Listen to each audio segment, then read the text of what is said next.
Bismillahirrahmanirrahim. Assalamualaikum warahmatullahi wabarakatuh. Selamat pagi, selamat sehat bagi kita semua yang sedang menonton live streaming di Fanspace Klinik Food Asia Cikampek. Pada kesempatan pagi ini, saya Esri Murniasih sebagai moderator yang akan memimpin acara diskusi tentang penyakit ISPA, dan di sebelah saya ada Dr. Indah sekaligus pemateri dari Dokter Klinik Puri Asi Group.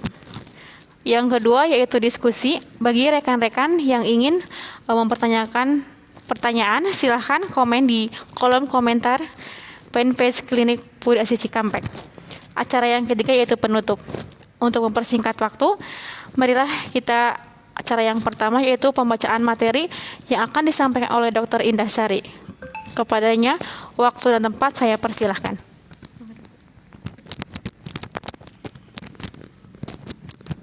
Assalamualaikum warahmatullahi wabarakatuh. Selamat pagi, salam sehat, sobat sehat semuanya. Kali ini saya Dr. Indah akan menyampaikan materi berupa ISPA atau infeksi saluran pernafasan akut.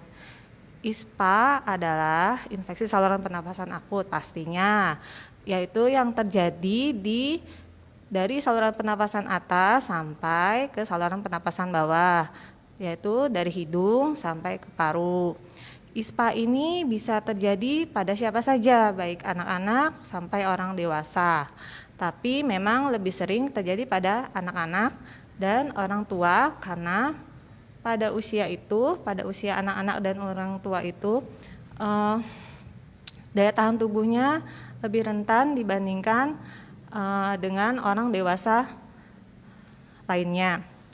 ISPA sendiri ini bisa disebabkan oleh dua penyebab, yaitu baik dari virus maupun bakteri. Kalau dari virus sendiri memang ISPA bisa dikatakan sembuh sendiri karena bergantung pada daya tahan tubuh dari orang yang terkena dari ISPA tersebut. Kalau dari bakteri memang harus butuh penyembuhan yang lebih lanjut, biasanya kita berikan terapi berupa antibiotik.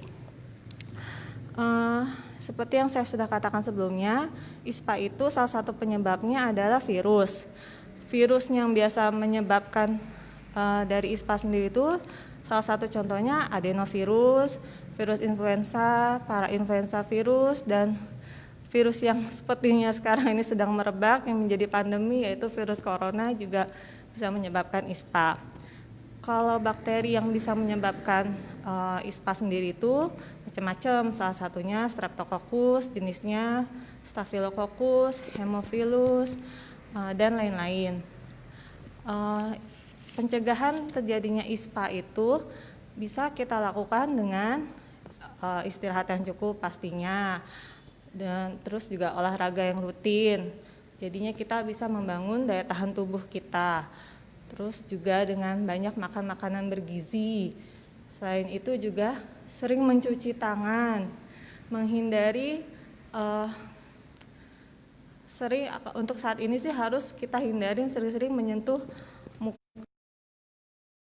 mata, hidung, dan mulut karena gampang terjadinya transmisi dari virus ataupun bakteri itu ke dalam saluran nafas kita.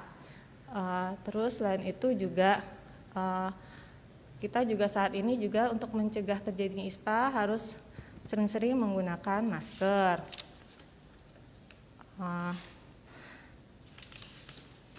Kalau untuk pengobatan ISPA sendiri sih sebenarnya tergantung dari penyebabnya ya. Kalau misalnya penyebabnya virus sudah saya bilang tadi, sebenarnya bisa sembuh sendiri, tergantung daya tahan tubuh orang tersebut. Kalau misalnya daya tahan tubuhnya bagus, biasanya sih rentang antara 1 sampai 2 minggu biasanya gejalanya juga nantinya akan membaik. Tapi kalau misalnya memang muncul gejala yang memperberat, biasanya memang kita perlu advice dari dokter atau pergi ke dokter. Misalnya gejala-gejala memberatnya misalnya panas yang tidak kunjung turun-turun, atau terjadi sesak nafas, atau timbul batuk darah, biasanya memang harus dilarikan ke dokter atau ke IGD rumah sakit setempat. Tapi kalau misalnya cuma panas, batuk, pilek ringan, biasanya kita bisa atasi sendiri di rumah. Misalnya dengan memberikan obat turun panas yang beredar di pasaran, misalnya kayak paracetamol saja buat turunin panasnya, biasanya juga nantinya akan meredakan panasnya. Atau dengan mengompres di daerah dahi, ketiak, atau selangkangan, itu juga akan meredakan nyeri-nyeri yang terjadi pada saat timbulnya gejala ISPA, biasanya seperti itu. Selain itu juga memang pengobatan ISPA ini juga bisa dilakukan kalau misalnya pada anak-anak ya yang agak kesulitan untuk mengeluarkan lendirnya, bisa kita bantu dengan menghirup uap panas yang diletakkan di dalam baskom, yang diberikan tetesan sedikit minyak kayu putih, biasanya sedikit membantu untuk melancarkan saluran nafas. Sepertinya sekian dulu materi dari saya. Untuk lebih lanjutnya kalau memang belum jelas ataupun ada pertanyaan-pertanyaan seputar ISPA, saya buka kesempatannya untuk bertanya dengan saya. Terima kasih. Terima kasih kepada Dr. Indah yang telah menjelaskan materinya. Selanjutnya kita saya tanya jawab. Bagi para teman-teman yang sedang menonton, apabila ingin bertanya silahkan komentar ya di kolom komentarnya. Sambil menunggu, Dok, saya mau tanya, kenapa sih ISPA itu lebih sering terjadi pada bayi yang prematur? Memang ISPA terjadi seperti saya katakan ya, lebih sering terjadi pada anak-anak dan orang tua karena daya tahan tubuhnya lebih rentan dibandingkan orang dewasa. Terutama pada bayi prematur gampang terjadi karena kan bayi prematur itu bayi yang lahir sebelum waktunya lahir ya, sebelum usia kehamilannya atau sebelum usia matangnya lahirnya. Matangnya itu kan sekitar 38 minggu sampai 40 minggu. Nah, kurang dari situ kita sebut dengan prematur. Biasanya bayi-bayi prematur itu pastinya organ-organ tubuhnya itu tuh fungsinya tuh belum sempurna terbentuknya. Nah, salah satunya saluran nafasnya, biasanya paru-parunya belum berkembang dengan sempurna.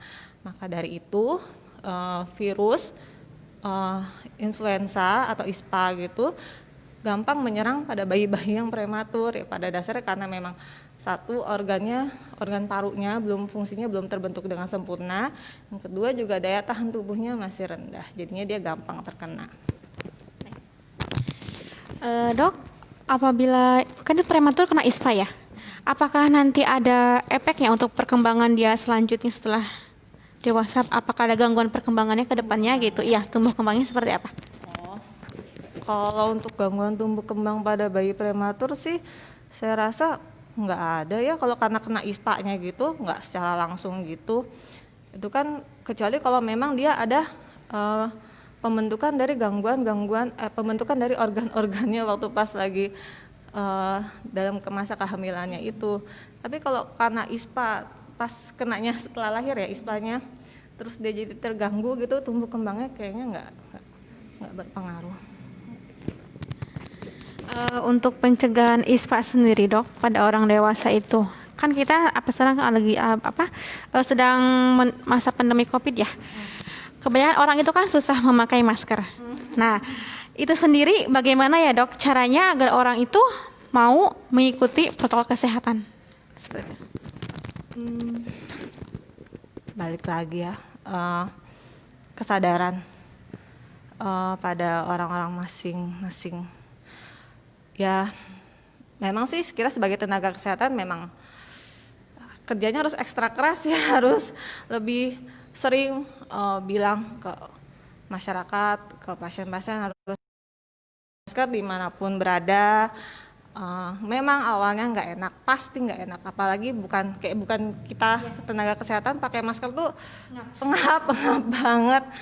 Apalagi kayak nenek-nenek, kakek-kakek itu atau yang kerja di pasar, itu pasti mereka susah banget disuruh untuk pakai masker ya, karena itu alasannya engap, malah ngeribetin gitu. Tapi memang harus diberikan pengertian secara pelan-pelan, tapi terus yang biar nggak bosen-bosen memang harus pakai masker untuk saat ini, karena memang salah satu pencegahan dari virus COVID ini kan memang 3M ya, pakai masker, mencuci tangan, dan menjaga jarak nih. Jadinya ya memang harus tetap pakai masker, walaupun itu nggak enak, nggak nyaman. Bahkan saat olahraga pun kita tetap harus pakai masker. Maskernya ya masker kain yang 3 lapis, jangan masker yang tipis kayak gitu ya. Karena kalau masker tipis kan udah terbukti dari survei itu, malah dari penelitiannya kalau tidak tidak kurang bagus lah untuk menyaring partikel-partikel virus-virus. Berarti masih gampang lebih kenanya dibandingkan kalau masker kain yang 3 lapis. Ini dok, untuk ciri-ciri perbedaan itu antara ISPA dengan COVID itu apa? Kan sama-sama itu juga COVID, ada sesak napas ya dok ya. Nah, kalau dengan ISPA itu sendiri perbedaannya atau sama atau seperti apa? Pertanyaan yang susah sebenarnya. Sebenarnya ISPA dan COVID-19 itu sebenarnya masuk ke dalam kategori ISPA juga ya. Karena sama-sama batuk, pilek, demam, sesak nafas. Dan sebenarnya kalau ditanya, dok, batuk yang kayak gimana sih dok yang bedain antara ISPA dan COVID-19? Saya bilang ya gak ada bedanya sebenarnya, batuknya sama, pileknya sama, cuma memang kita biasanya kalau dalam klinik kita pakai sistem scoring. Kalau memang kita curiga-curiga nih karena COVID, biasa scoring, kalau scoringnya di atas atau lebih dari sama dengan 10, biasanya kita udah curiga nih COVID-19, yaitu biasanya pasien yang kontak dengan pasien COVID, pasti kita beri nilai scoring yang lebih tinggi 5. Pasien dengan gambaran foto ronsennya itu ada gambaran pneumonia, itu juga kita scoringnya 5 itu. Terus pasien dengan datang dengan suhu di atas 38,5 derajat Celcius itu scoringnya 3. Pria biasa kita scoringnya 1. Orang dengan usia di atas 44 tahun itu kita scoringnya 1.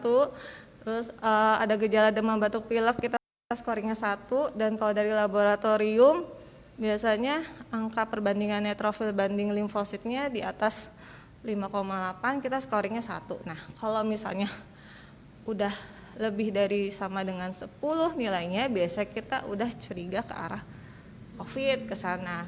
Memang sih yang paling menentukan banget kayaknya ada kontak nggak sama orang yang penderita positif COVID-19 sebelumnya, atau sesaknya tuh sesek banget. Biasanya kalau udah ada demam, batuk, pilek, dan sesek, biasanya kita langsung suruh untuk pemeriksaan radiologis ya, baik itu ronsen paru maupun CT scan paru gitu, CT scan torak, untuk melihat ada gambaran pneumonia enggak kayak gitu. Kalau tanya dari batuknya kayak gimana, ya sama aja, pileknya sama aja, demamnya sama aja sebenarnya. Baik semuanya, apakah sudah jelas? Apabila memang ingin ditanyakan, mungkin untuk acara hari ini cukup sekian dulu. Kurang lebihnya saya mohon maaf. Semoga apa yang disampaikan oleh dokter bermanfaat bagi kita semua. Dan bagi teman-teman semua yang ingin masih mungkin kurang jelas, bisa datang untuk konsultasi ke klinik Bu Asih Cikampek, yang beralamat di Jalan Stasiun nomor 2 Cikampek. Cukup sekian dari saya, kurang lebihnya mohon maaf. Wabillahi taufiq wal hidayah. Wassalamualaikum warahmatullahi wabarakatuh.